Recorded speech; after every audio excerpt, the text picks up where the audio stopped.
Alhamdulillah wassalatu wassalamu ala Rasulillah.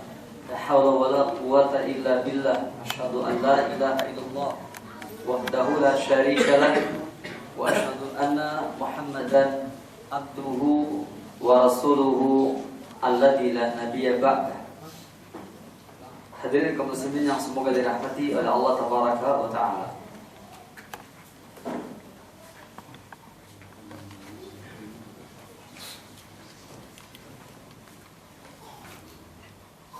Di dalam kitab Lisanul Arab ketika menjelaskan tentang likulin ja'alna minkum sir'atan wa minhaja, minhaj itu ditafsirkan minhaja itu adalah tariqan wadihan sahlan, jalan yang terang lagi mudah.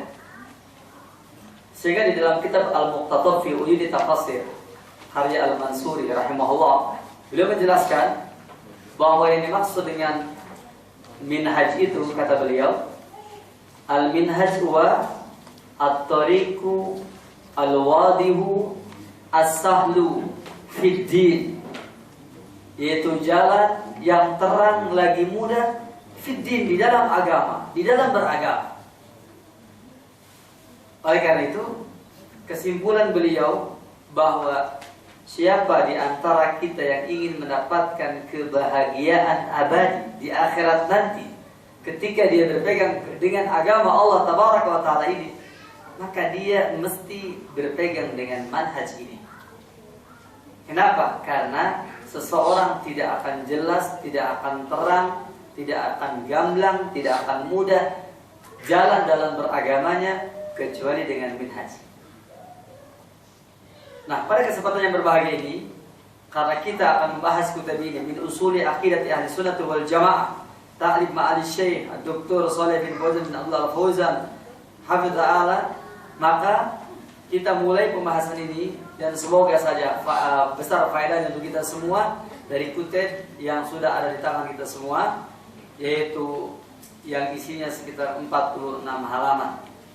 Semoga kita bisa menyelesaikannya sebagaimana pembahasan kita sebelumnya, dan semoga bermanfaat. Dan sengaja pembahasan kita kutip saja, karena kalau kita lama nanti saya khawatir antum keburu bubar. Jangankan kitab, kutip juga sama, yang ada yang kebagian awalnya doang dan akhirnya, ya, tahu-tahu awal dan akhirnya saja. Ada juga yang kebagian seluruhnya. Dan saya mengingatkan lagi bahwasanya kita tahu bukankah Nabi kita yang mulia sudah menjelaskan kepada kita bahwasanya karena ahabuddin ilallah adalah agama yang paling dicintai oleh Allah tabaraka wa taala. Begitu pula amalan yang dicintai oleh Allah Subhanahu wa taala, yaitu madama alaihi sahibuhu, yang pelakunya mudawamah, yang terus-menerus. Makanya antum kalau bahas kutip sampai tamat, setelah itu nggak hadir nggak apa-apa. Nanti kalau ada pembahasan lagi sampai tamat lagi, sehingga kita tidak menjadi pencicip ilmu, apalagi pencicip ustaz, begitu ya. Begitu. Jadi kita harus menjadi orang yang kalau baca kutip dari awal sampai akhir selesai begitu. Jangan dibiasakan belum selesai untuk bubar, jangan. Kalau bisa sampai selesai terus. Adapun nanti kutip ini udah selesai antum nggak hadir nggak apa-apa. Yang penting selesaikan dulu ini. Begitu ya. Adapun nanti ada lagi pembahasan baru lagi, antum boleh lagi sampai selesai lagi. Jangan sampai ditanya seumur hidup udah berapa kutip yang selesai, enggak. Apalagi kitab sama sekali. Nah, ini berapa yang seperti ini? Antum harus selesaikan dan dibiasakan seperti itu. Jangan sampai mengikuti pembahasan yang nggak pernah selesai. Ya. Baik, kita mulai. Bismillahirrahmanirrahim. Muqaddimah. Kita baca muqaddimah. Muqaddimahnya para ulama ilmu. Ya, beda dengan kita. Kalau kita muqaddimahnya basa-basi. Kalau ulama muqaddimahnya ilmu.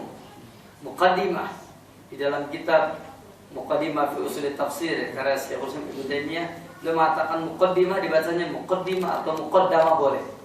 Muqaddimah karena mendahului yang lain. Muqaddamah karena didahului oleh, jadi dahulukan daripada yang lain. Itu namanya muqaddimah atau muqaddam. Di sini katakan muqaddimah, alhamdulillahirabbil alamin. Segala puji bagi Allah Rabbil alamin yang mengurusi alam semesta. Rabbil alamin. Allah tabaraka wa taala telah mentarbiyah kita dalam dua hal. Pertama tarbiyah khuluqiyah, yang kedua tarbiyah khalqiyah. Allah tabaraka wa taala mentarbiyah dua, tarbiyah khuluqiyah dan tarbiyah khalqiyah. Doa kita di dalam hadis yang sahih riwayat Imam Muslim, Allahumma kama hassanta khalqi fahasin khuluqi. Ya Allah, sebagaimana Engkau telah membaguskan penciptaanku, maka baguskan akhlakku. Saya mau tanya, doa apa ini? Doa apa ini? Doa apa ini? Doa bercermin. Yang mengatakan doa bercermin, maka itu salah. Ini bukan hadis doa bercermin. Ya, kenapa? Karena hadis tentang doa bercermin riwayat Imam Abu Dawud, hadisnya tidak sahih.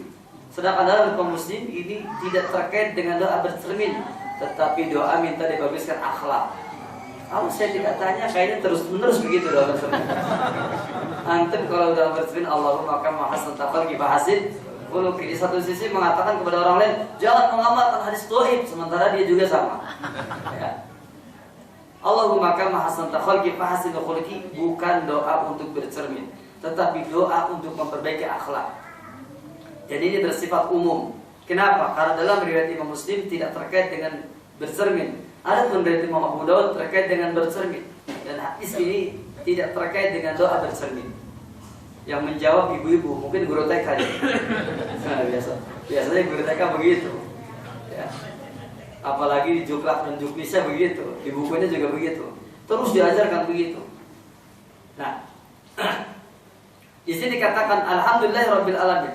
Bahwasanya di sini Allah tabaraka wa taala adalah Rabbil alamin yang mengurusi alam semesta. Allah tabaraka wa taala memberikan tarbiyah kepada kita dua, tarbiyatul khalqiyah dan tarbiyatul khuluqiyah. Sebagaimana doa tadi dalam riwayat Imam Muslim, Allahumma kama hassanta khalqi. Ya Allah, sebagaimana Engkau telah membaguskan penciptaanku, fahasin khuluqi, maka baguskanlah akhlakku. Penciptaanku tarbiyah khalqiyah, maka baguskanlah akhlakku tarbiyah khuluqiyah. Mengurusi jasad dengan rizki, dengan nikmat yang Allah berikan. Mengurusi akhlak dengan agama. Dan ini inti dari ajaran Allah yang mulia.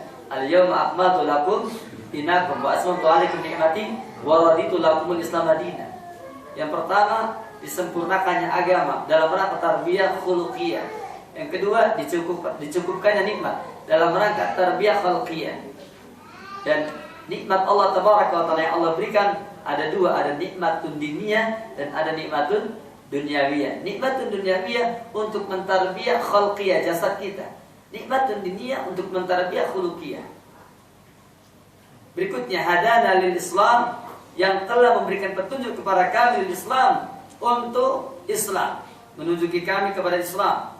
Sebagaimana Allah tabaraka wa taala berfirman di dalam surah Al-A'raf ayat 43, kata Allah, wa ma kunna linahtadiya laula an hadanallah. Dan kami tidak mungkin mendapatkan petunjuk laula an hadanallah, seandainya Allah tabaraka wa taala tidak memberikan petunjuk kepada kami.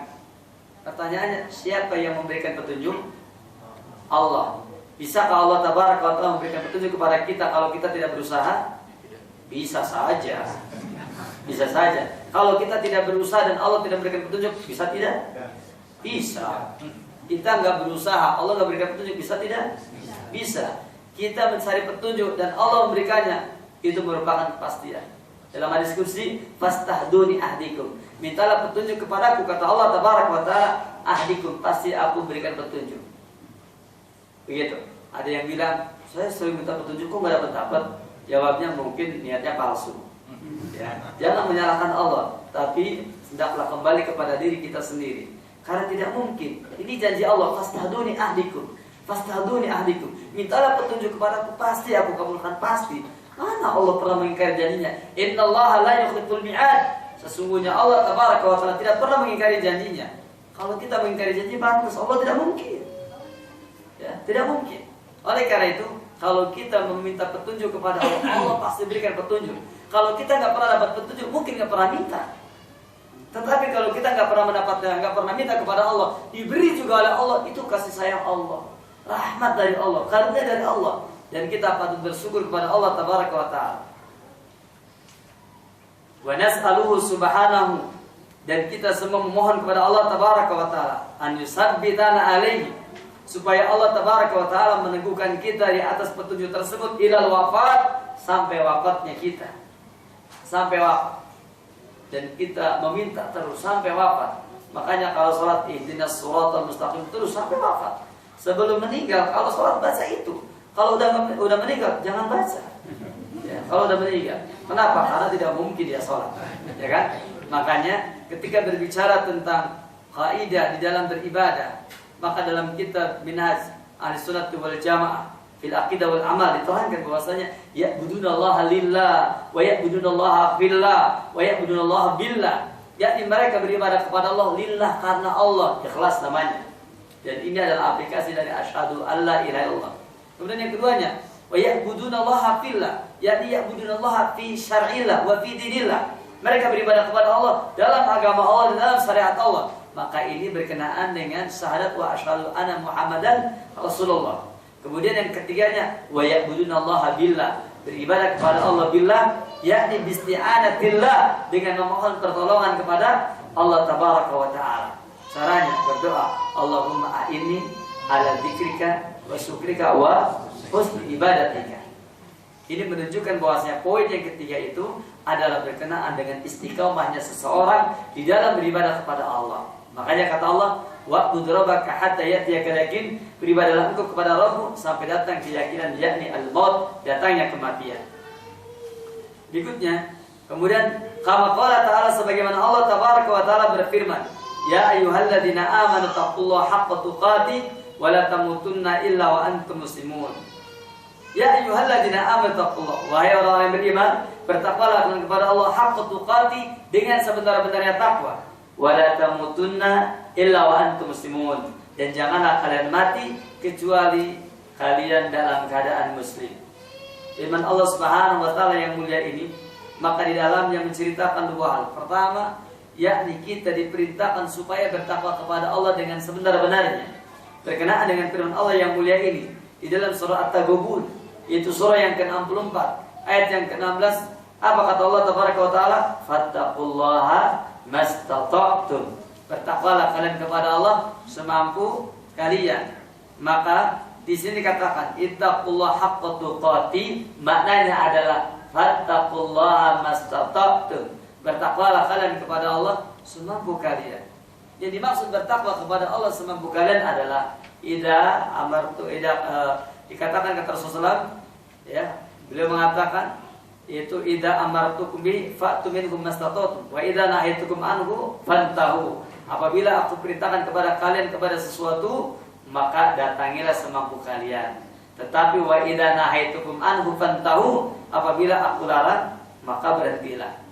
Maka fattaqullaha mastata'tum itu maknanya adalah bahwa apabila kita mendapatkan perintah dari Allah tabaraka wa taala, maka hendaklah kita mendatangi semampu kita. Mendatangi semampu kita. Dan begitu pula apabila kita mendapatkan larangannya, maka hendaklah kita berhenti dari larangan tersebut. Berikutnya, wala tamutunna illa wa antum muslimun.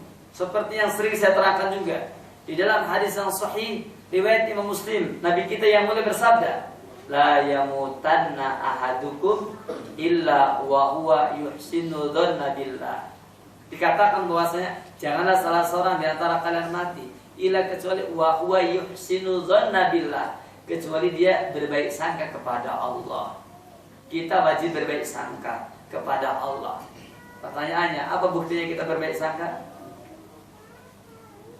Apa buktinya kita berbaik sangka? Buktinya kita tetap beribadah. Kalau kita tetap beribadah, berbaik sangka. Buktinya kita tetap berdoa. Kita berbaik sangka, buktinya kita berdoa terus, gak pernah berhenti. Berdoa gak pernah berhenti, beribadah gak pernah berhenti. Namanya berbaik sangka. Kalau orang doanya mulai berhenti, ibadahnya mulai berhenti, itu namanya buruk sangka. Maka dikatakan bahwasanya ibadahnya seseorang akan sukses kalau dasarnya roja, berharap. Orang ibadahnya gak pernah berhenti karena dia yakin Allah akan memberikan harapan kita. Kita ingin ke surga, Allah akan beri. Kita ingin bertemu dengan Allah, Allah akan berikan. Dan tidak ada satupun kenikmatan surga yang tidak diberikan apabila kita bersungguh-sungguh dalam beribadah kepada Allah. Makanya dikatakan la yamutanna ahadukum, janganlah salah seorang antara kalian mati illa melainkan wa huwa yusinu dzanna billah, kecuali dia berhusnul kepada Allah tabaraka wa taala. Ini dalil bahwa sebelum kita mati kita tidak pernah berhenti mencintai Allah. Janganlah berhenti mencintai Allah. Janganlah berhenti dalam beribadah kepada Allah tabaraka wa taala. Meskipun orang lain berhenti mencintai Allah, kita terus mencintai Allah. Meskipun orang berhenti dalam beribadah, kita nggak pernah berhenti. Kenapa? Karena sesungguhnya beribadah kepada Allah Tabaraka wa Ta'ala itu merupakan tanda bahwa kita berbaik sangka kepada Allah. Tapi kalau kita mulai berhenti beribadah, berarti sudah mulai buruk sangka. Dia nggak percaya kalau Allah akan balas dengan surga. Dia tidak percaya bahwa sendiri akan bertemu dengan Allah apabila beribadah kepada Allah. Ini adalah makna dari firman Allah yang mulia. Ya ayyuhalladzina amanu taqullaha haqqa tuqatih wa la tamutunna illa wa antum muslimun. Berikutnya, wa alla yuzigha qulubana ba'da idh hadana, dan supaya Allah Tabaraka wa Ta'ala tidak menyelewengkan hati-hati kami setelah Allah Tabaraka wa Ta'ala memberikan hidayah kepada kami. Dan kita selalu berdoa kepada Allah dengan doa yang Allah firmankan dalam surah Al-Imran ini ayat yang ke-8, Rabbana la tuzigh qulubana ba'da idh hadaitana. Wahai Rabb kami, janganlah Engkau yakni memelencengkan, yakni menyimpangkan hati kami setelah Engkau memberikan petunjuk kepada kami. Masya Allah.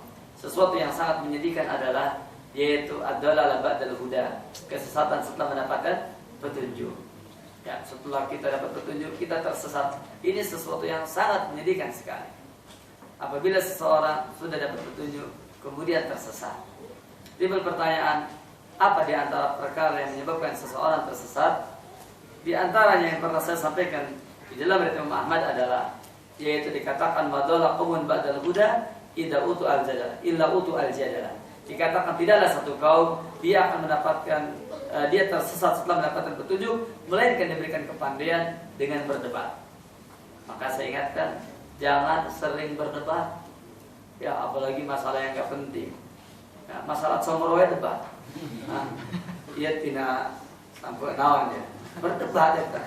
Atau gitu, molah debat atau somroe debat atau. Ya.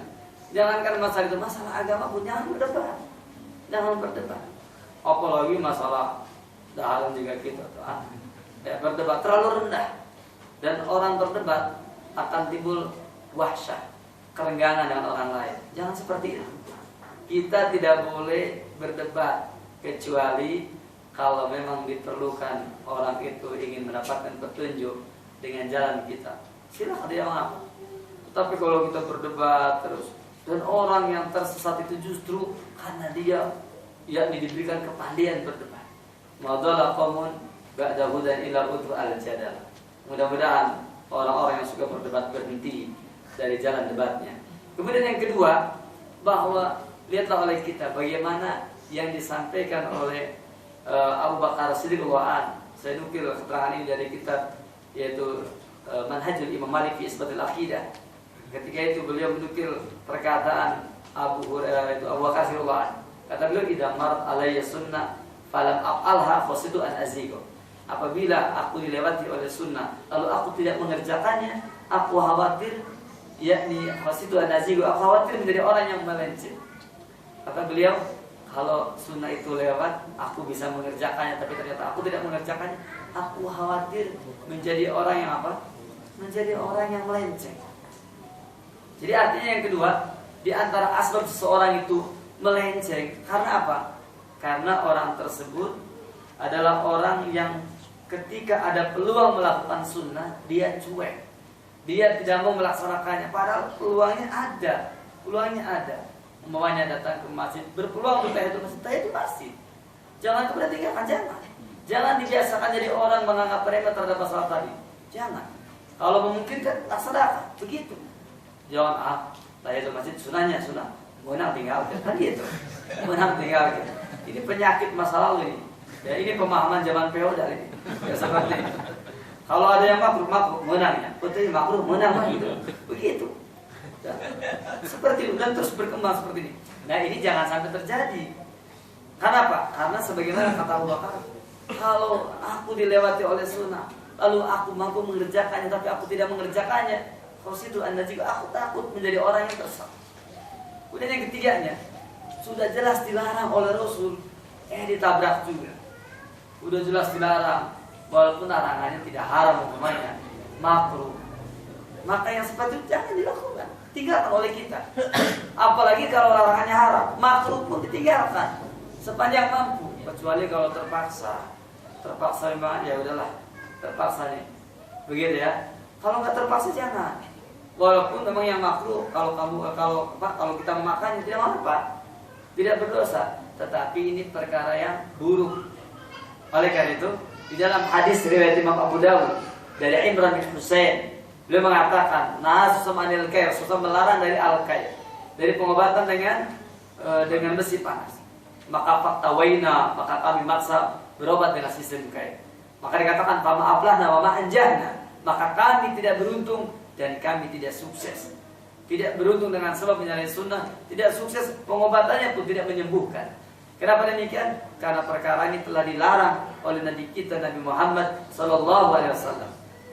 Oleh karena itu, maka poin yang ketiga tadi bahwa kalau sudah dilarang, maka jangan terus-menerus melakukannya. Siapa yang terus-menerus melakukannya berbahaya.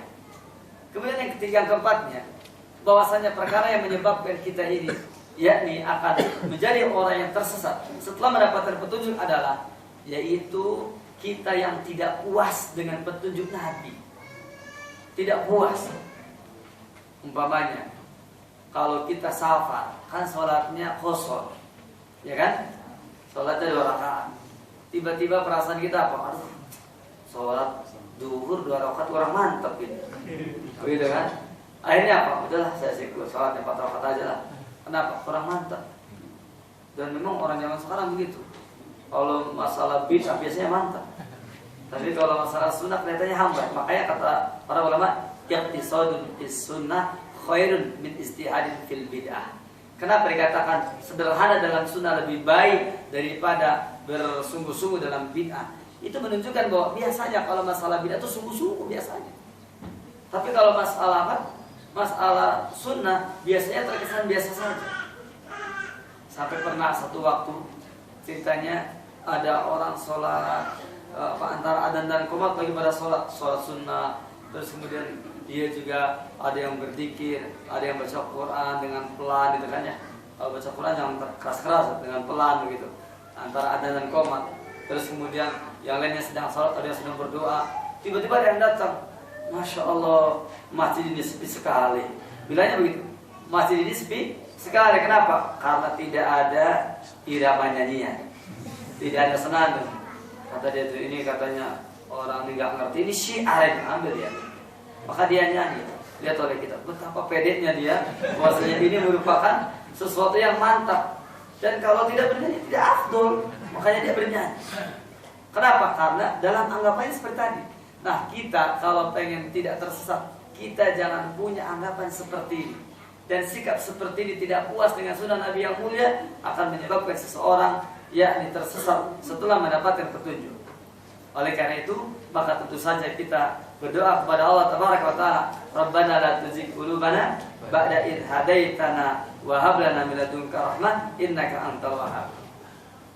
Selanjutnya, wa sallallahu wasallam ala nabiyina wa qudwatina wa habibina Muhammadin Rasulillah alladhi ba'atsahu rahmatan lil alamin wa radiyallahu an ashabi al-bararati al-athhar al-muhajirin minhum wal ansar wa man tabi'ahum bi ihsan ma ta'aqaba al-lail wan nahar.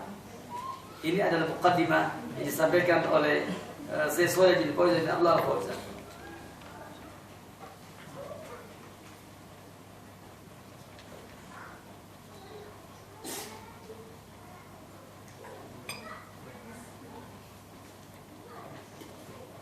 Selanjutnya, wassallallahu wasallam ala nabiyina. Semoga Allah Subhanahu wa taala memberikan salawat dan salam kepada nabi kita. Wa qudwatina, dan teladan kita. Nabi kita adalah Nabi Muhammad SAW. Dan Allah Subhanahu wa taala memberikan salawat, yakni maknanya adalah Allah Tabaraka wa taala menyanjung Nabi Muhammad di hadapan ya fil malail a'la, yaitu di hadapan para malaikat. Kemudian wasallama ala nabina, dan Allah SWT memberikan selamat kepada nabi kita. Wa qudwatina, dan juga teladan kita. Nabi Muhammad SAW adalah nabi kita semua, dan Nabi Muhammad SAW adalah teladan kita semua. Kenapa demikian? Karena para diri Nabi Muhammad SAW terdapat usulul qudwah, prinsip-prinsip keteladanan. Seseorang kalau ingin menjadi teladan, kata para ulama syaratnya 3. Usulul qudwah salah satu, yaitu prinsip keteladanan 3. Yang pertama adalah as-shalah. Dia harus menjadi orang yang as-shalah, orang yang baik, orang yang saleh.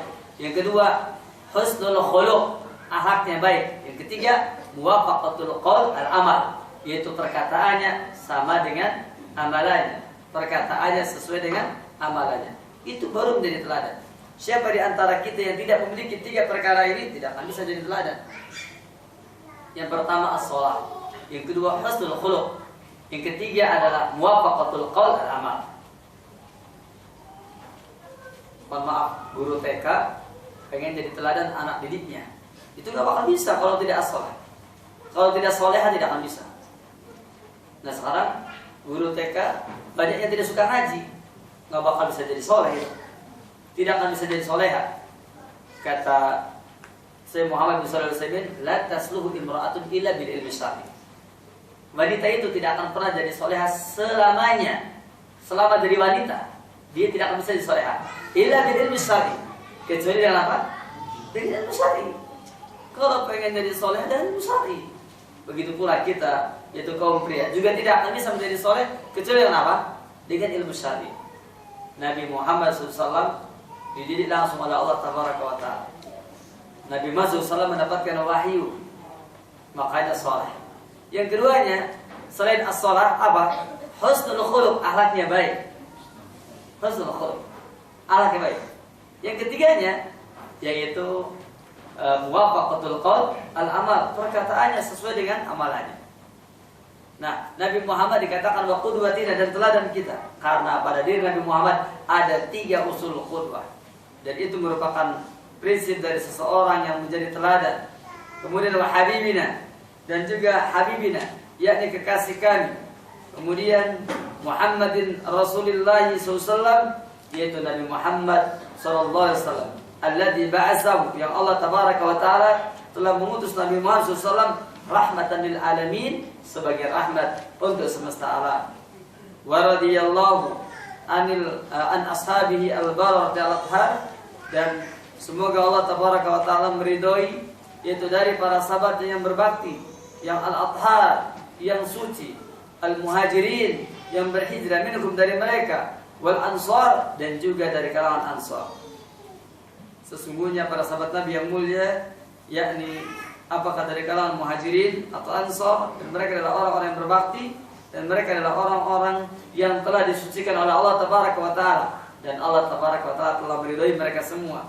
Kemudian waman tabi'ahum bi ihsan, dan siapa saja yang mengikuti mereka bi ihsan, dengan baik, ma ta'aqabal lailu wan nahar, selama silih bergantinya malam dan siang. Ini menunjukkan bahwa para sahabat Nabi yang mulia ridwanullah alaihim ajma'in, mereka adalah generasi yang telah diterima perjalanan hidupnya, yang diridhoi perjalanan hidupnya. Timbul pertanyaan, apakah para sahabat Nabi maksum? Apakah para sahabat Nabi maksum? Kayaknya nggak jawab semua ini. Para sahabat Nabi maksum tidak? Tidak. Kalau kesepakatan para sahabat Nabi maksum tidak? Maksum. Masya Allah, jawabannya bagus. Ya, jangan lupa sahabat Nabi tidak maksum. Kenapa saya terangkan ini? Supaya antum tahu bahwasanya sahabat Nabi tidak maksum. Pertanyaannya, kalau tidak maksum, apakah sahabat Nabi mungkin berbuat dosa? Mungkin. Mungkin. Gak mungkin sahabat Nabi nggak berbuat dosa. Mungkin berbuat dosa. Pertanyaannya, apa bedanya dengan kita? Apa bedanya dengan kita? Jawabnya, para sahabat Nabi kalau berbuat dosa dikasih tahu langsung bertobat. Kalau kita dikasih tahu, pikir dulu, nanti dulu. Saya pertimbangkan. Sakit itu pambagian ya. Ada lagi yang kurang beres. Wah, itu kan kata Anda. Saya akan lain lagi. Begitu. Yang dipertimbangkan sudah bagus itu. Ya. Para sahabat Nabi perjalanan hidupnya diterima. Bahkan diridhoi karena apa? Karena mereka sudah meniti jalannya orang yang berbahagia hidupnya. Coba lihat di muqaddimah dari Risalah Al-Qawaidul Arba yang ditulis oleh Syekhul Islam Muhammad bin Abdul Wahab. Di sana diterangkan tentang unwanus sa'adah, tanda-tanda kebahagiaan. Apa itu? Idza u'tiya syakara, kalau diberi dia bersyukur. Yang keduanya, wa idza tuliya sabar, kalau diuji bersabar. Yang ketiganya, wa idza adnaba istaghfar, kalau berdosa cepat beristighfar. Itu ciri orang yang bahagia. Kalau antum berdosa tidak mau cepat mohon ampun kepada Allah, itu enggak bahagia. Jadi kalau orang berdosa langsung mohon ampun kepada Allah, itu paling bahagia. Kalau diberi nikmat bersyukur. Idza u'tiya syakara wa idza tuliya sabar, kalau diuji bersabar. Wa idza adnaba istaghfar, kalau dia ini berdosa langsung mohon ampun. Ini sih berbuat dosa dirafel nanti Idul Fitri. Begitu. Sekalian kalimatnya minal aidin wal faizin gitu kan. Begitu. Mending ngomongnya wal faizin, ini minal aidin wal faidin. Sudah salah mengucapkannya, salah menerjemahkannya begitu kan, dan salah mengaplikasikannya. Lengkap sudah. Lengkap semuanya. Nulisnya salah begitu kan. Tapi begitu pede di mana-mana begitu semua. Mereka sepakat di atas kesalahan ya, dengan tulisan yang salah. Nah, di sana para sahabat Nabi yang mulia, mereka itu menjadi hamba Allah yang diridhoi perjalanannya. Kenapa? Karena mereka ini wa idza adnaba istaghfar, apabila berdosa mereka langsung mohon ampun kepada Allah tabaraka wa taala.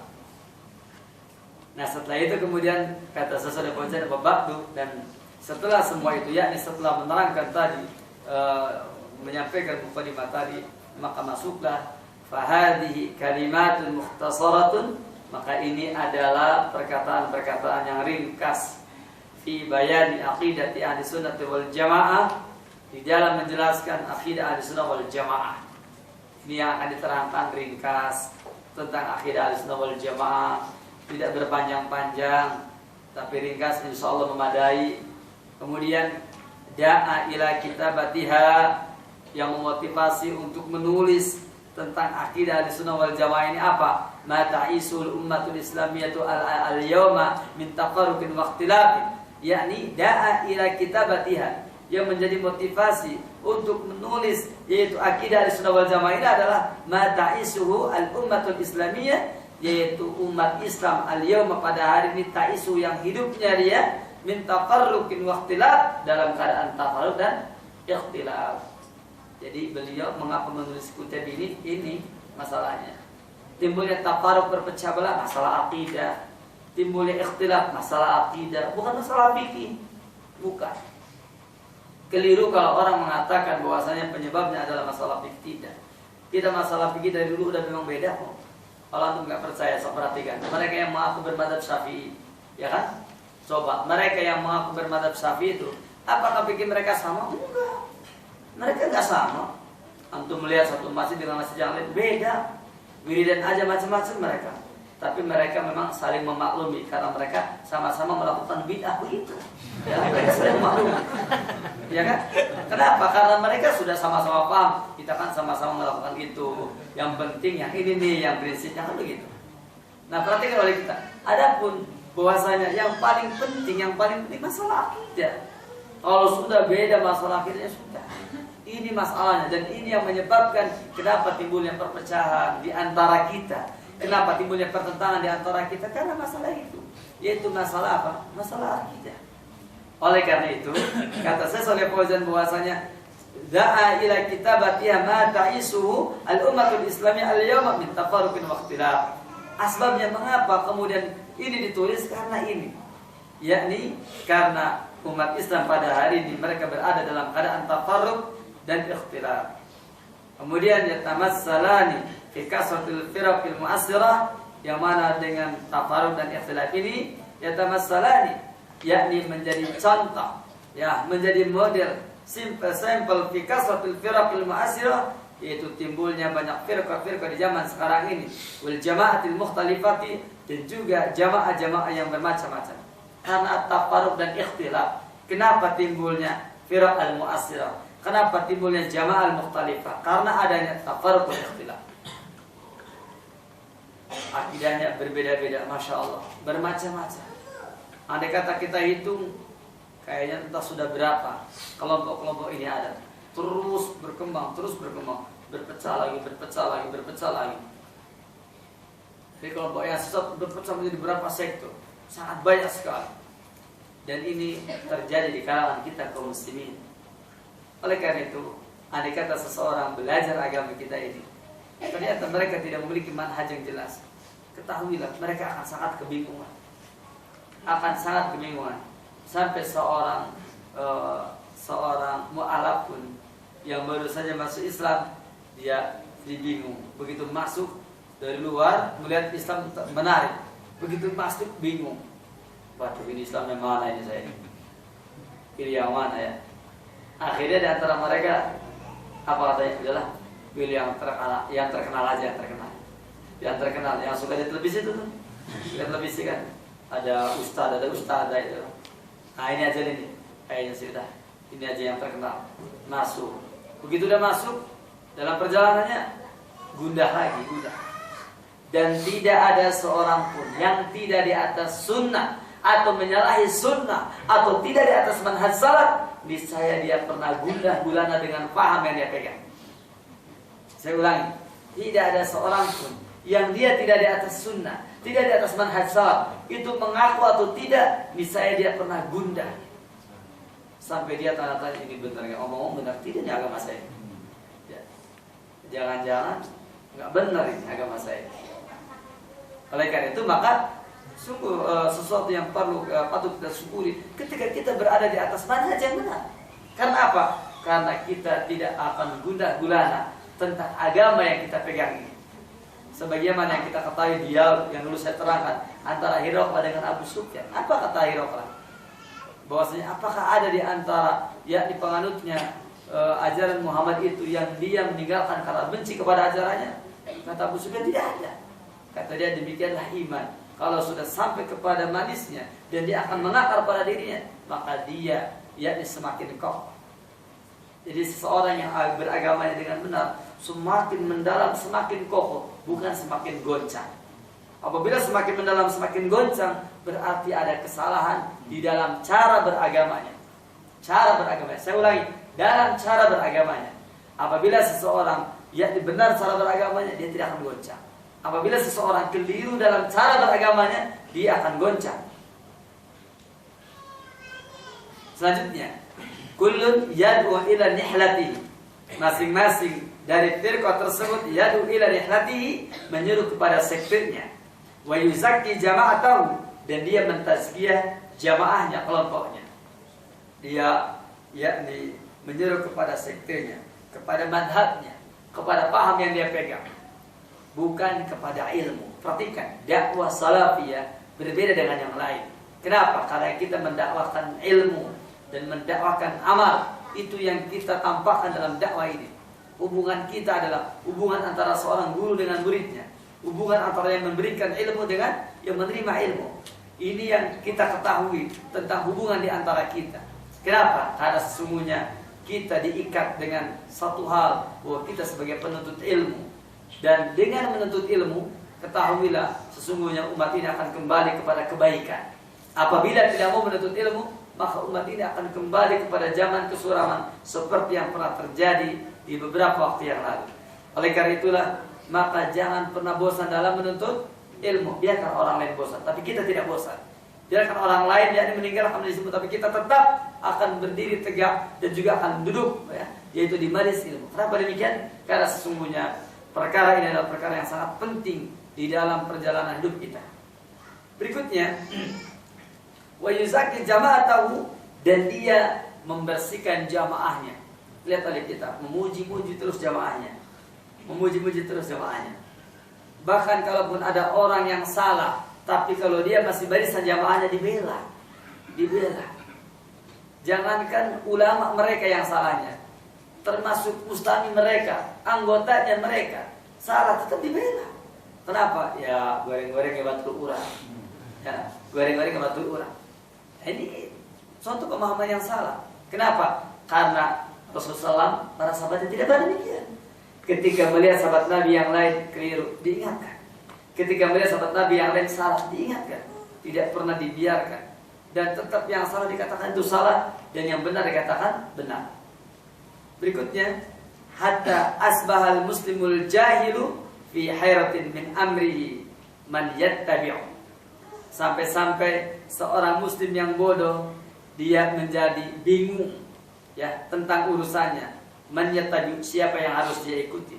Wa biman yaqtadi, dari kepada siapa dia harus meneladani.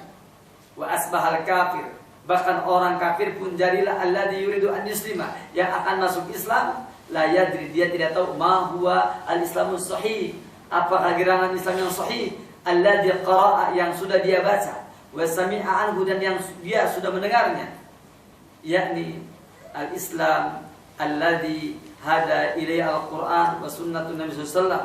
Dikatakan bahwasanya sampai orang kafir pun yang ingin masuk Islam dia tidak tahu apakah gerangan Islam yang sahih yang sudah dia baca dan yang sudah dia dengarkan darinya.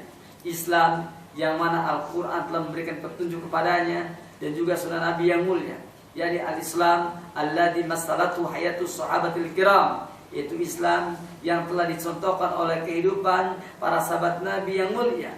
Wa antahajathu al-qurunul mufaddalah, wa antahajathu al-qurunul mufaddalah, dan juga yaitu 3 generasi terbaik juga sudah meniti jalannya.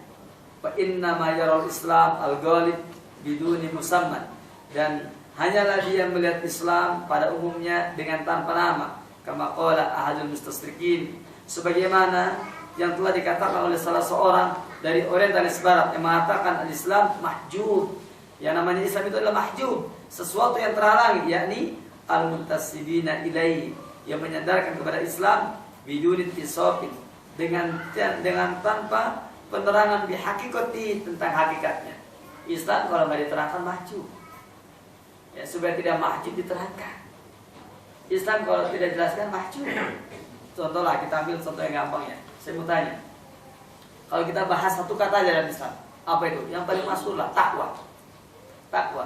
Apakah tidak ada seorang pun dari kaum muslimin yang tidak mengatakan takwa? Semua mengatakan takwa, ya kan? Tidak ada seorang pun melainkan pasti menyebut takwa. Bahkan dia mengatakan inna akramakum indallahi atqakum, sesungguhnya yang paling mulia di antara kalian yang paling takwa.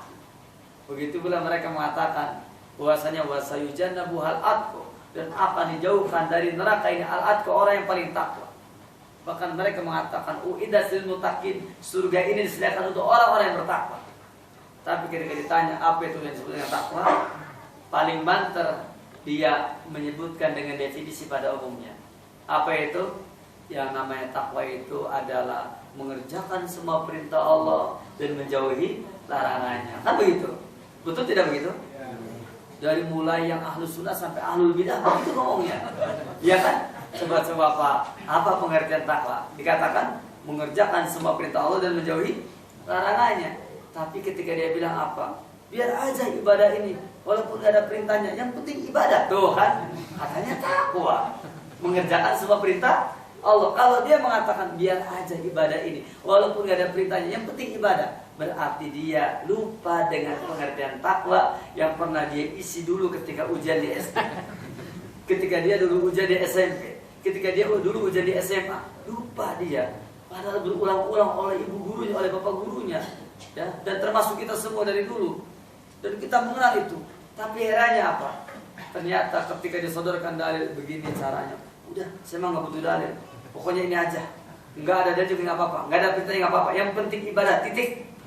Ya, daripada anda banyak ilmunya nggak suka ibadah. Masya Allah, pakai subhat keduanya itu kan. Padahal apa? Padahal tadi katakan yang namanya takwa mengerjakan semua perintah Allah, ya kan? Dan menjauhi larangannya. Pertanyaannya, perintah Allah dari mana? Dalam Al-Quranul Karim. Larangan dari mana? Al-Quranul Karim. Perintah Nabi Muhammad di mana? Di dalam sunnahnya. Larangannya di dalam sunnahnya. Lupa. Padahal Masya Allah takwa itu begitu. Sudah diterangkan mengerjakan semua perintah Allah, menjauhi larangannya. Tapi dalam perjalanannya, mungkin karena sudah lupa, sudah pusing konsleting agamanya ini, sehingga dia ketika ditanya, ini kenapa kamu kerjakan, ada perintahnya, dia aja nggak apa-apa, yang penting ibadah. Nah, usil amat kan begitu, kan begitu. Ibadah dengan tanpa perintah ini bukan ketakwaan. Kata Imam Al-Qusairi, at-taqwa jima'ul khairat, yang namanya takwa adalah kumpulan kebaikan. Yang namanya kebaikan harus ada perintah dari Allah dan Rasulnya. Yang namanya kebaikan kalau larangan harus dihindari sebagaimana yang dilarang oleh Allah dan Rasulnya. Ini takwa namanya, ini contoh. Sebenarnya kalau kita bahas apapun tetap bolak-baliknya ke sana. Kita ambil contoh, umpamanya selain kita berbicara tentang takwa, apa yang biasa diterangkan oleh mereka? Taat. Kita ini harus taat. Ayo kita taat. Coba saya mau tanya, kalau taat dalam hal apa? Kalau taat, kalau kita bilang taat cuma dua. Kalau dengan perintah mengerjakan, dengan larangan meninggalkan. Tuh, taat balik lagi ke takwa lagi kan? Aduh, ini bolak-balik yang ke situ lagi. Taat itu kalau menghadapi perintah mengerjakan. Kalau menghadapi larangan meninggalkan, itu namanya taat. Ada orang mengatakan taat, ternyata tidak demikian, tidak taat. Udah begitu mereka mengatakan kita ini adalah orang-orang yang mencintai Allah. Mari kita mencintai Allah. Apa kata Allah? Qul in kuntum tuhibbunallaha fattabi'uni. Katakanlah jika kalian mencintai Allah, maka ikutilah aku, kata Rasulullah. Ikutilah aku. Yang namanya mengikuti Nabi. Kalau Nabi ke barat, kita kemana? Ke barat. Kalau Nabi ke timur, kita kemana? Ke timur. Masa Nabi ke barat, kita ke timur? Enggak tahu. Namanya nggak mengikuti. Nah, kalau ada orang, Nabi ke barat, kita ke barat. Nabi ke timur, kita ke timur. Nabi begini, kita begini. Nabi begitu, kita begitu. Lihat para sahabat Nabi. Nabi sholat melemparkan sendalnya oleh kakinya. Para sahabat Nabi apa? Melemparkan. Saya mau tanya, ngerti nggak mereka? Enggak. Tapi ngertinya dia, Nabi melempar sendal kan begitu. Mereka ngerti Nabi melempar sendal kan begitu. Ada pun kenapa melempar sendal? Mereka nggak pikir-pikir. Kenapa? Pokoknya Nabinya begitu. Melempar sendal kan begitu. Andai kata ketika itu Nabi membuang kopiah, pasti buang kopiah. Ya kan? Itu menunjukkan bahwasanya bagaimana para sahabat Nabi ingin mencintai Allah dengan cara mengikuti apa kata Rasulullah. Ya, enggak kayak orang zaman sekarang datang hadis bertabrakan dengan akad, kalah. Ya hadisnya benar dan kadinya lain. Kan begitu. Padahal sepanjang bisa diamalkan, amalkan. Saya ulangi, sepanjang bisa diamalkan, walaupun tidak dimengerti. Bisa diamalkan, ya bisa amalkan. Tapi ya naon maksudnya? Terus kayak belakangan. Pandiri ngerti apa pandiri. Begitu. Kenapa? Karena sesungguhnya apabila kita mengamalkan sesuatu dan bisa kerjakan walaupun kita nggak mengerti, itu namanya ittiba. Nah, kalau orang ittiba artinya dia taat. Rasul begini, dia ikut begitu. Rasul begini, Rasul begitu. Itu namanya orang yang taat. Jadi ittiba tetap disebutnya taat. Taat balik lagi yang tadi, kepada perintah mengerjakannya, kepada larangan menjauhinya. Tetap bolak-balik itu lagi. Ala melihat bahwasanya kalau kita bicara tentang agama Allah yang mulia ini, akhirnya kita nggak pernah bisa kompromi dengan orang yang tidak mau beragama dengan benar. Di mana-mana menerangkan tentang agama ini tetap berbenturan dengan mereka dari ahlul bid'ah yang tidak bisa menerima agama ini. Ketika saya mau ceramah, saya diceramahin dulu. Ustaz, awas ngajinya jangan yang berbahaya. Saya bilang yang bagaimana yang berbahaya? Pokoknya jangan ngomong bid'ah begitu lah, Ustaz. Jangan syirik, jangan bid'ah begitu kan. Saya bilang nanti saya harus menerangkan apa lagi? Menerangkan tazkiyatun nufus tetap aja akan bicara masalah akidah. Saya bilang menerangkan apa lagi? Kalau saya menerangkan akhlak umpamanya, kita kan tahu bahwasanya akhlak itu punya dua syarat. Apa syaratnya? Pertama adalah al-ikhlas, yang kedua al-fiqhu, paham. Yang namanya ikhlas karena Allah, tauhid. Yang namanya fikih mengikuti sunnah Nabi, tetap aja baliknya ke sana lagi. Jadi pusing, dia nerangkan apa tuh? Supaya orang nerangkan baca Yasin Padilla gitu kan. Biasa Yasin mata oge ramu di masyarakat ngaji tidak mau bermasalah. Gampang tinggal Yasin aja. Dan mulai protes non diterangkan atuh. Sakali diterangkan hitung diromankan nahayan, diromankan nahayan supaya dia memberikan peringatan kepada orang yang masih hidup, dikasih tahu Yasin teh keur nu hidup lain keur mau masalah ada yang mereka. Jadi semuanya sulit menerangkan Islam ini di hadapan orang yang melakukan bid'ah dalam agama, sulit kita itu, sulit. Makanya ketika menerangkan kepada mereka mungkin ada satu jawaban, boleh saja kita terangkan apa saja, yang penting satu lah, yakni jangan mengungkapkan kata-kata negatif kepada mereka, jangan mengungkapkan kata-kata negatif. Maksudnya jangan menerangkan ini bid'ah, jangan. Saya masih penuh namun iya sunat tenang awal, gitu kan? Ini syirik pula. Iya tauhid boleh gitu ya. Saya mau tanya, kalau kita menerangkan sesuatu dan menerangkan sesuatu itu tidak boleh yang negatif, kata teh kasaha. menerapkan begitu kepada siapa? Jawabnya kepada anak kecil. Kepada anak kecil.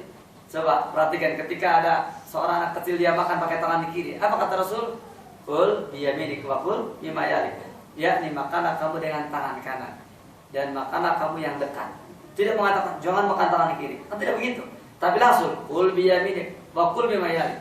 Makanlah dengan tangan kanan dan makanlah yang dekat. Tidak dimarahi tangan kirinya. Nah, rupanya ahlul bidah itu pengennya begitu. Pengennya kayak anak kecil gitu kan. Pengennya ini sunnah, ini tauhid, sudah. Bid'ah lain, oh ini sunnah, mau udah dibicarakan ya lah, sunnah kayak sunnah. Ini tauhid, ini syirik buat, jangan dibicarakan itu. Kayak yang musik, lamun terus agak kalah. Jadi mereka kayak anak kecil gitu kan, tidak bisa negatif, harus positif terus. Kenapa? Karena nggak mau. Makanya masya Allah sampai hari ini pengajiannya begitu terus. Karena apa? Karena mereka tidak mau diingatkan bahwa padahal sesungguhnya diingatkan dengan keburukan perkara yang sangat baik sekali. Dan inilah yang seharusnya mereka ketahui karena usia mereka sudah cukup lanjut. Oleh karena itu, tentu saja apa yang mereka inginkan sama seperti keinginan anak kecil. Nah, selanjutnya ikhwanul akhwat yang semoga dirahmati oleh Allah tabaraka wa taala. Kemudian di sini teruskan setelah tadi terangkan bahwasanya Islam itu mahjub yakni al-muntasibina ilaihi bidun ittisabin bihaqiqatihi, dengan sebab tidak menerangkan hakikatnya. La naqul, kami tidak katakan al-Islam bil kulliyah, Islam secara menyeluruh, li'anna Allah subhanahu, karena sesungguhnya Allah subhanahu wa ta'ala dhammana baqa'ahu, telah memberikan jaminan akan tetapnya Islam bi baqa'i kitabihi, dengan tetap kitabnya, kama qala ta'ala, sebagaimana Allah ta'ala berfirman di dalam surah Al-Hijr ayat yang ke-9, kata Allah, inna nahnu nazzalna dzikra wa inna lahu lahafidun. Inna nahnu nazzalna dzikra, sesungguhnya kami telah menurunkan adzikra, yakni Al-Qur'anul Karim. Kami telah menurunkan adzikra, Al-Qur'anul Karim. Wa inna lahu lahafidun, dan sesungguhnya kami menjaga Al-Qur'anul Karim. Firman Allah Subhanahu wa taala yang mulia ini, inna nahnu nazzalna dzikra, sesungguhnya kami telah menurunkan adzikra, yakni Al-Qur'anul Karim, karena Al-Qur'anul Karim adalah adzikr. Al-Qur'an sama dengan adzikr. Makanya sudah pernah saya terangkan juga, Abdul Dzikri tilawatul Quran, qiraatul Quran, tilawatul Quran. Dzikir yang paling utama adalah baca Quran. Begitu. Kata Syekh Dr. Mustafa Al-Adawi dalam kitabnya Syifaul Qulub, dia mengatakan Abdul Dzikri tilawatul Quran. Adapun dzikir yang kedua, dzikrul abdi rabbahu, seorang hamba berzikir kepada Rabbnya, seorang hamba mengingat Rabbnya. Maka Abdul Dzikri pada poin yang kedua ini adalah yaitu qaul la ilaha illallah, mengucapkan la ilaha illallah. Ini adalah dzikrul abdi rabbahu, yaitu seorang hamba yang mengingat Rabbnya. Adapun yang ketiga yakni adzikru, yaitu al-yamin, al-qasam, yakni bersumpah. Orang kalau bersumpah pasti menyebut nama Allah. Wallahi, demi Allah. Itu adalah adzikr. Nah, dari dzikir tiga ini, yang pertama Abdul Dzikri tilawatul Quran. Seutama-utama yang dzikir adalah membaca Al-Qur'anul Karim. Nah, kemudian dikatakan di sini, inna nahnu nazzalna dzikra wa inna lahu lahafidun, dan sesungguhnya kami menjaga Al-Qur'an. Dan para ulama menjelaskan ketika menafsirkan wa inna lahu lahafidun, yakni kami menjaga Al-Qur'an dan menjaga tafsirnya. Lafadznya Al-Qur'an dan tafsirnya adalah As-Sunnah. Dan ayat Allah yang mulia ini telah dijadikan dalil oleh para ulama bahwasanya yang terpelihara itu bukan hanya Al-Quran, tapi termasuk As-Sunnah. Karena Al-Quran adalah wahyu, As-Sunnah juga wahyu. Dan Nabi kita yang mulia, Nabi Muhammad SAW, menerima wahyu yang namanya Al-Quran dengan As-Sunnah. Wa bi baqai jama'atin minal muslimin, dan dengan tetapnya jamaah dari kalangan kaum muslimin, taqumu ala tatbiqihi, yang berdiri tegak di atas penerapan Islam, kemudian wahifdihi, atas penerapan Al-Qur'anul Karim, wahifdihi, dan juga memeliharanya, menghafalnya, wa difa'i anhu, dan juga melakukan pembelaan terhadapnya. Allah Ta'ala, kata Allah Tabaraka wa Ta'ala, ya ayyuhalladzina amanu, wahai ingatlah orang-orang yang beriman, man yartadda minkum an dinihi, barang siapa yang murtad di antara kalian dari agamanya, keluar dari agamanya, fasawfa yatillahu biqaumin, maka niscaya Allah Tabaraka wa Ta'ala akan mendatangkan satu kaum, yuhibbuhum wa yuhibbunahum, yang mana Allah mencintai mereka dan mereka mencintai Allah Tabaraka wa Ta'ala. Adillatin 'alal mu'minin, bersikap lemah lembut kepada orang yang beriman. A'izzatin 'alal kafirin, dan bersikap keras kepada orang-orang kafir. Yujahiduna fi sabilillah, mereka berjihad di jalan Allah Subhanahu wa taala. Wa la yakhafuna lawmata la'im, dan mereka tidak takut kepada celaan orang-orang yang mencela. Firman Allah Subhanahu wa taala yang mulia ini ringkasnya menjelaskan kepada kita bahwa jangan takut dengan adanya kaum yang murtad atau adanya generasi yang berhenti. Jangan takut. Ada sebagian orang yang mengatakan kita tinggalkan saja manhaj salaf, nah, biar tidak ada yang ngaji lagi di tempat ini. Kita jawab, akan datang generasi yang lebih baik daripada kalian yang pergi. Begitu. Jangan khawatir. Ada majelis ilmu, pada berhenti mustaminya. Jawabnya apa? Insya Allah akan datang yang lebih baik. Mungkin yang berhenti itu adalah mereka orang yang ketika menuntut ilmunya tidak ikhlas karena Allah, kecuali kalau berhentinya karena udzur syar'i. Maka ketika datang yang baru, maka ini adalah orang-orang yang lebih baik daripada yang sebelumnya. Demikian. Dan ini merupakan karunia Allah Tabaraka wa Ta'ala. Saya mau tanya, kalau kita bersikap demikian, kira-kira sedih tidak? Tidak. Seorang ustadz pun, seorang dai tidak perlu berduka cita. Ustadz minal lengitan, tidak perlu berduka cita. Ya, kalau mereka para hilang, berarti memang mereka bukan ahlinya. Bukan ahlinya. Di dalam kitab Jami' Ubayan Mufadihi diterangkan bahwasanya di antara menyanyikan ilmu itu adalah, jadi kamu mengajarkan ilmu bukan kepada orang yang ahlinya. Orang tersebut tidak menghendaki ilmu itu, kau berikan juga. Kalau kita ceramah di hadapan orang yang tidak menghendakinya, ini capek ya kawan, capek. Saya misi kajian di STAIN, Sekolah Tinggi Agama Islam Negeri Surabaya, sekarang dari Syekh Nurjati. Syekh Nurjati itu gurunya Sunan Gunung Jati. Ya, kisah itu namanya, cerita itu. Begitu. Nah, ternyata apa? Ketika saya ngisi kajian di sana, Masya Allah, capeknya bukan main. Kenapa capek? Nggak ada yang hadir dari mereka. Ya, sudah dari kita yang nggak pernah mau hadir, mereka yang nggak mau hadir. Wah, saya ceramah terus, lama-lama capek kita. Nah, ini kata Imam Ibn Abdullah, di antara yang menyanyikan ilmu itu adalah engkau memberikan ilmu kepada orang yang tidak menginginkannya. Dan kalau kita mengajarkan ilmu kepada orang yang tidak menginginkannya, itu tidak akan ada perubahan. Antum duduk di majelis ilmu, antum nggak menginginkan ilmu ini, tidak akan mengerti. Bertahun-tahun ngaji nggak ngerti, ditutup mata hatinya, nggak paham-paham. Ada orang ngaji 5 tahun dengan saya, nggak ngerti manhaj salaf, padahal sudah terangkan ini manhaj salaf tengah hati, ya nggak tengah hati. Libutan apa? Jangan tengah hati, saya mengaji tengah hati. Subhanallah. Oleh karena itu, tentu saja kita bersyukur sekali ketika ada satu generasi pergi, Allah gantikan dengan yang lebih baik. Ketika ada satu kelompok yang berhenti, akan datang yang lebih baik. Seperti itu. Jangan khawatir. Dan ini sudah merupakan sunatullah dari firman Allah Tabaraka wa Ta'ala yang mulia ini. Berikutnya, kemudian waqala ta'ala, dan Allah Tabaraka wa Ta'ala berfirman di dalam surah Muhammad ayat yang ke-38, kata Allah, wa in tatawallaw yastabdil qauman ghairakum tsumma la yakunu amsalakum. Dikatakan, dan jika kalian berpaling, niscaya Allah gantikan satu kaum selain kalian, kemudian tidaklah mereka seperti kalian. Kalau kalian yakni cepat putus asa, maka yang akan datang jauh lebih baik. Mereka adalah orang-orang yang bersabar. Begitu. Kalau kalian ternyata adalah orang yang tidak bersyukur kepada apa yang sudah diberikan oleh Allah Tabaraka wa Ta'ala, maka akan datang generasi yang pandai bersyukur. Oleh karena generasi yang berikutnya, insya Allah Ta'ala mengganti dari generasi yang sebelumnya yang buruk, dia akan lebih baik daripada generasi yang buruk. Oleh karena itu, jangan bersedih hati dan jangan berduka cita. Kenapa? Karena sesungguhnya setiap apa yang terjadi yang ada di alam dunia ini semuanya dengan takdir Allah Tabaraka wa Ta'ala. Dan setiap takdir Allah seluruhnya baik bagi setiap orang yang berada di atas syariat Allah Subhanahu wa Ta'ala yang mulia. Kemudian diteruskan, na'am hiya al-jamaah, ya, dia adalah al-jamaah allati qala anha ar-rasul, yang telah disabdakan oleh Rasulullah. Kata Rasulullah di dalam hadis yang sahih, yaitu Bukhari, Muslim, Abu Dawud, At-Tirmidzi, Ibnu Majah, dan Ahad. Apa katanya? La tazalu ta'ifatun min ummati 'alal haq. Satu kelompok dari umatku akan senantiasa di atas kebenaran, dhahirina, yakni memperlihatkan kebenaran. La yadurruhum man khadalahum. Tidak akan membahayakan mereka siapa saja yang menghinakan mereka. Wala man khalafahum, dan tidak pula orang yang menyalahi mereka, hatta yati amrullah, sehingga datanglah urusan Allah Subhanahu wa Ta'ala. urusan Allah tabaraka wa taala, wa hum ala dzalik, dan mereka di atas semua itu.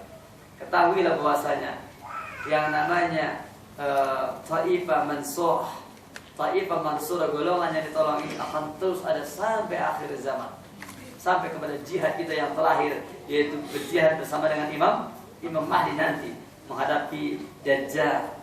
Walaupun Dajjal dibunuh oleh Nabi SAW, tapi tetap yang berjihad adalah Imam Mahdi dengan pasukannya. Dan itu menunjukkan bahwasanya demikianlah keadaannya.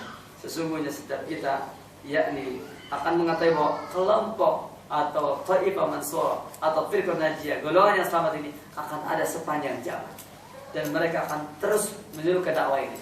Dan kita harus bersyukur kepada Allah Tabaraka wa Ta'ala ketika kita mendapatkan mereka, ketika kita mengetahui jalan mereka, dan ketika kita meniti jalan mereka. Kita harus bersyukur kepada Allah. Bukankah ketika kita masih kecil kita tidak tahu mana yang hak, mana yang batil? Bukankah dulu kita tidak mengetahui mana sesungguhnya yang di atas sunnah dan tidak? Tetapi kemudian seiring berjalannya waktu, dan juga seiring dengan ikhlas dan niat yang ada pada diri kita, dan juga kita komitmen di atas sunnah Nabi yang mulia, akhirnya oleh Allah Tabaraka wa Ta'ala dipertemukan dengan jalan yang benar ini, yaitu meniti manhaj salaf. Dan yang terakhir dari kalimat Shalih Fauzan, wa min huna, dan dari sinilah yajibu alaina, wajib atas kita at-ta'aruf ala hadhil jamaah. Mari kita ta'aruf dengan jamaah ini. Kita berkenalan dengan jamaah ini supaya kita tahu kira-kira kita sama tidak dengan mereka. Kalau sama, alhamdulillah. Kalau tidak, mari kita samakan dengan mereka. Tidak perlu mendebat, tidak perlu membantah, tidak perlu protes, samakan saja. Kenapa? Masalah akidah tidak perlu diperdebatkan. Tinggal yang salah bertobat, yang benar terus di atas sunnah. Begitu caranya. Lah iya mah, enggak lah ya. Nabi bisa turun tanya. Masalah akidah sudah aja, yang salah tobat begitu aja. Nah begitu ya. Saya pernah ditanya, Ustaz, bagaimana kalau kita debat masalah Dajjal? Nggak usah debat lah. Pokoknya yang nggak percaya tobat, sakit tuh nih. Gitu. Tobat dari situ. Nah, kalau gitu mau berarti dogma. Memang ini dogma. Untuk masalah ini dogma, dan kalian harus percaya. Tidak yakin, maka kalian menyalahi jalan Ahlussunnah. Gitu ya. Ini mah tidak usah pakai diskusi ya, mah tobat ya, salah tobat. Santai rendah gitu, terah atau jauh gitu. Udah mau diterangkan mana? Capek, ya capek. Kecuali kalau suatu saat manfaatnya besar, baru kita terangkan dengan mereka. Kalau sekiranya manfaatnya tidak besar, cukup dengan kalimat itu. Karena sesungguhnya terkadang manusia dengan kalimat panjang kakak tengah arti, tapi dengan kalimat pendek, begitu pede, dia mikir hebat banget dia ya. Oh kayaknya pede banget, mikir dia siang malam. Ya, lama-lama dia bilang, udah dah, sekarang saya ngalah. Kayaknya memang harus tobat. Beres. Tidak perlu capek-capek begitu. Dikatakan bahwasanya wa min huna, dan dari sini yajibu alaina, wajib atas kita at-ta'aruf ala hadhil jamaah, ta'aruf ya atas jamaah ini. Al-mubarakat yang diberkahi, allati yang tumazzilul Islam as-sahihah, yang melaksanakan Islam yang sahih. Ja'alanallahu minha. Semoga Allah Tabaraka wa Ta'ala menjadikan kita semua bagian darinya, dari jamaah al-mubarakat tadi. Dia dipaham supaya mengetahuinya. Man yuridu ta'arufa, orang yang ingin berkenalan al-Islam as-sahih, dengan Islam yang sahih. Wa ala ahli, dan juga dengan penganutnya. Al-haqiqina, yakni dengan pengikutnya. Yang mana? Yang sesungguhnya. Wa ala ahli al-haqiqina, dengan pengikutnya yang hakiki. Liyaqtadiya bihim, supaya dia mengikuti mereka. Wa yasira fi rikabihim, dan juga berjalan pada kendaraan mereka. Wa liyandamma ilaiha man yuridu dukhula, dan liyandamma ilaihi, supaya bergabung dengannya man yuridu dukhula, orang yang ingin masuk ke Islam, ke dalam Islam minal kufar, dari orang-orang kafir. Sudah, pokoknya kalau kita pengen masuk Islam, masuklah Islam yang bermanhaj salaf. Kalau tidak bermanhaj salaf, jangan masuk begitu. Ya. Kecuali kalau di negeri itu tidak ada yang bermanhaj salaf, kemudian dia tidak mengetahuinya, maka apapun yang dia alami, semoga Allah Tabaraka wa Ta'ala memaafkannya. Yang terakhir, saya Muhammad sallallahu alaihi wasallam, beliau pernah ditanya ketika tentang orang yang masuk Islam dan dia kenalnya cuma Islamnya Islam Ahmadiyah.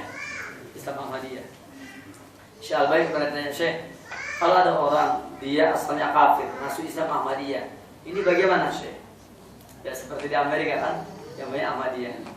Kata beliau jawab begini, tentang keluar dari kekafirannya, walhamdulillah, ini adalah nikmat Allah Subhanahu wa Ta'ala. tentang masuknya kepada Ahmadiyah. Jika dia tidak tahu Islam kecuali itu, maka aku berdoa kepada Allah semoga Allah maafkan kesalahannya, karena dia tidak tahu mana Islam yang sesungguhnya. Begitu pula kita kepada orang tua kita dulu ya. Ini sebagai penghibur antum semua ya Pak. Bahwasanya orang tua kita dulu tidak mengenal manhaj salaf umpamanya. Maka kita katakan semoga Allah memaafkan mereka karena ketidaktahuannya. Dan semoga mereka tetap yakni mendapatkan ampunan dari Allah Tabaraka wa Ta'ala dan juga mendapatkan kasih sayangnya. Sebagaimana jawaban Syekh Al-Albani kepada orang yang bertanya tentang orang yang masuk Islam di Amerika tetapi dia kenalnya cuma Ahmadiyah. Demikian barangkali penjelasan saya terakhir. Semoga bermanfaat, semoga berfaedah. Wassalamualaikum warahmatullahi wabarakatuh. Wa ala alihi wa sahbihi ajma'in. Wa akhiru da'wana alhamdulillahi rabbil alamin.